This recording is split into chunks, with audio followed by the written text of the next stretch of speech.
Hello, it's Sonia here, The Pretty Stitch. Welcome to my channel. If this is your first time joining me, I'm so happy to have you here. So today is Tuesday, and that means it's Tunisian Tuesday, and we are going to be featuring a stitch pattern today.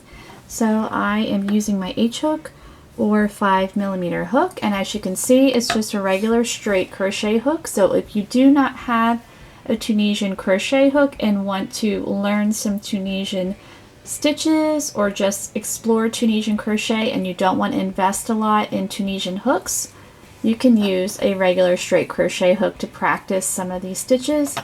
Okay, so I've already gotten started on row 1 here, and I'm just using some DK weight yarn. It's some wool blend yarn. I don't know the brand. It does not have a label on it.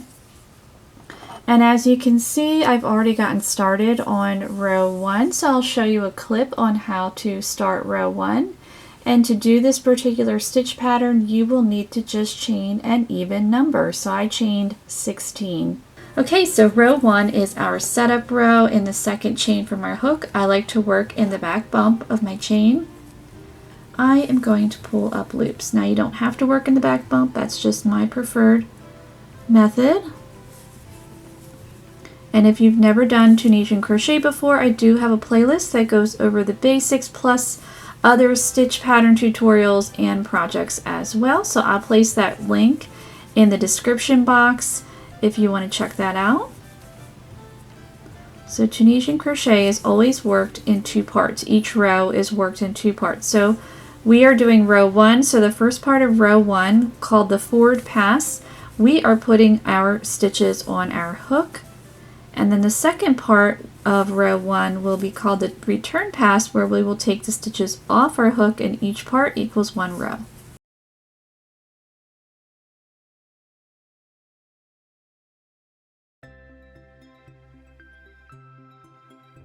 Okay, so I have my loops on my hook, and the amount that I chained will be the amount that is on my hook. So I have 17 loops because I chained 17. So let's work the second part of row 1. We're going to yarn over, pull through 1 loop, and yarn over and pull through 2 for the rest of the row.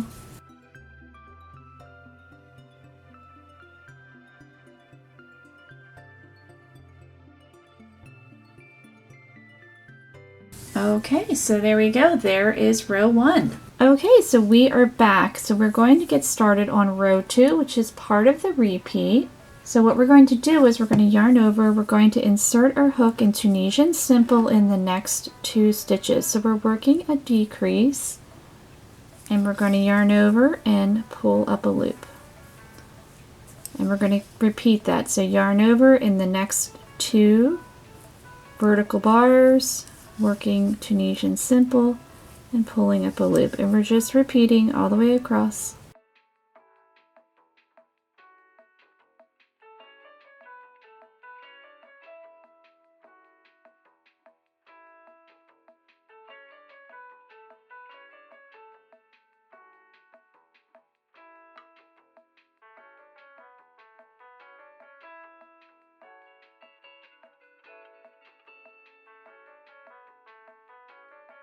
Okay, so we need to work in that last stitch. That looks like a chain. I'm inserting through and pulling up a loop.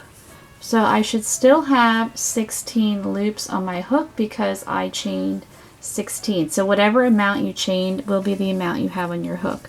So we're going to yarn over, pull through 1, yarn over, pull through 2 for the rest of the row for our return pass.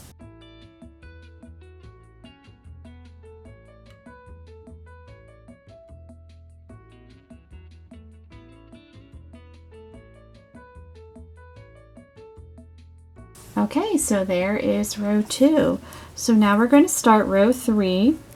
So in our first vertical bar, we're going to pull up a loop. So the first one, it's a little tricky to see. So I have my double point. So this is that yarn over that we did. It's right here.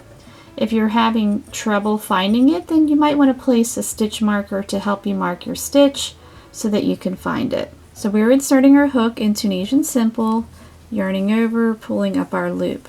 So now we are going to work behind the next vertical bar in the loop behind.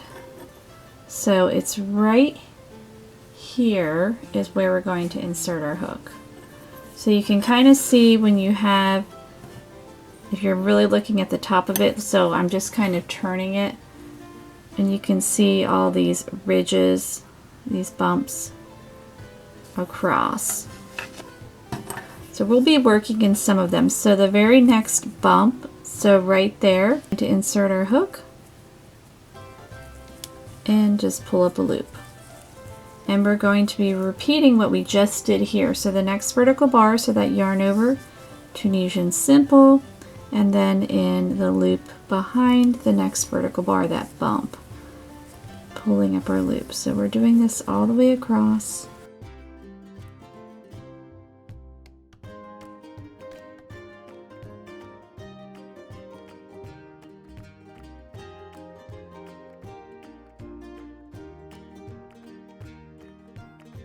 And sometimes it can be a little tricky, like the bump, it kind of likes to slide down a little bit, but it is there.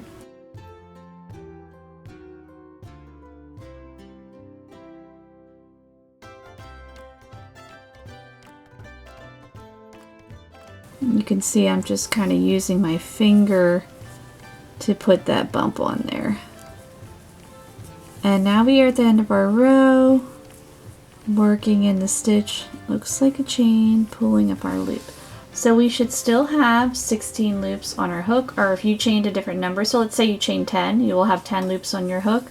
We're going to do our return past the same, yarn over, pull through 1, yarn over, pull through 2 for the rest of the row.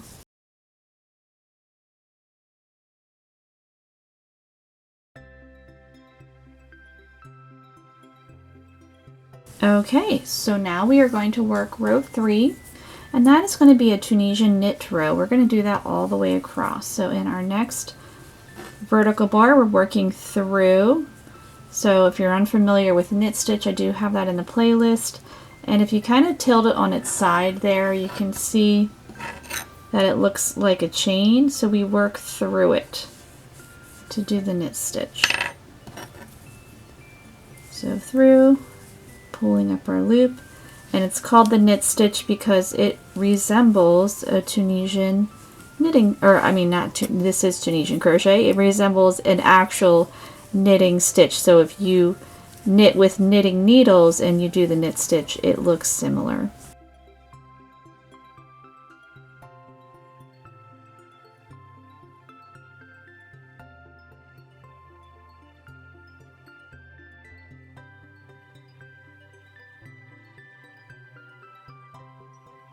Alright, so we are going to work our return past the seam, and you should still have the correct amount of loops on your hook, so whatever you chained.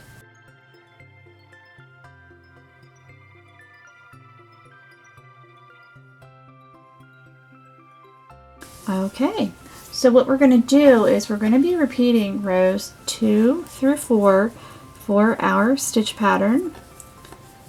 So I'm going to work a few more rows so that you can see what it looks like, because right now it is not looking like a whole lot. So this is one you do have to get a couple rows in to see it. So I'm going to keep going. I'm going to work a few more rows, then we will do our bind off row. Okay, so here it is. I ended up working 19 rows, so I think it's a really pretty stitch pattern, but she curls just a little bit, which is pretty common with a lot of Tunisian crochet stitch patterns. So now we're going to do our bind off row. So we're just going to finish off our work, and we are kind of going to bind off in pattern because I want the bind off row to look similar to how it does in row 1. So how we're going to achieve that is we're going to skip the first vertical bar and we're going to work Tunisian simple bind off in the next. So it's a combination of working Tunisian simple and a regular crochet slip stitch. So now we're going to go back in the one we skipped. So we're crossing them, but it creates that like V that we have down there. So we're going to repeat that across. We're going to skip the next and work our bind off stitch and then go in the one that we skipped. And as always, you don't want to bind off very tightly, but you don't want to bind off too loose either. So you just want that nice happy medium.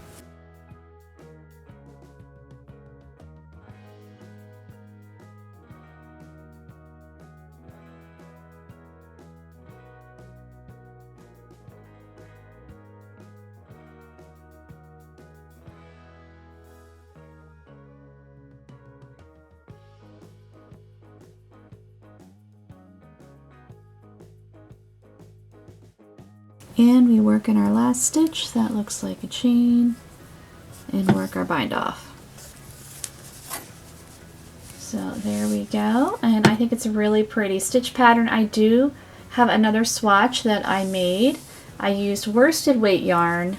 I used an eye hook or a 5.5mm hook, and so you can just see the difference in the weight of yarn, and using a slightly larger hook. But again, a very cool textured stitch. I think it would really be great in a blanket in particular. Of course, I would recommend incorporating some Tunisian purl stitches, maybe like a Tunisian purl border, because that stitch pattern tends to lay more flat, so that would help with the curling. Now this yarn is a wool blend, so if you gave it a really good strong block, then it would hold its shape a little better. This yarn is acrylic yarn, so you might need to, as they say, kill the yarn, which you would apply some heat on it, but it would help relax the fibers. But you always want to be careful when you do that because you don't want it to melt, because acrylic yarn can melt. But I hope you enjoyed this tutorial, and if you did, please like and subscribe, and thank you so much for watching.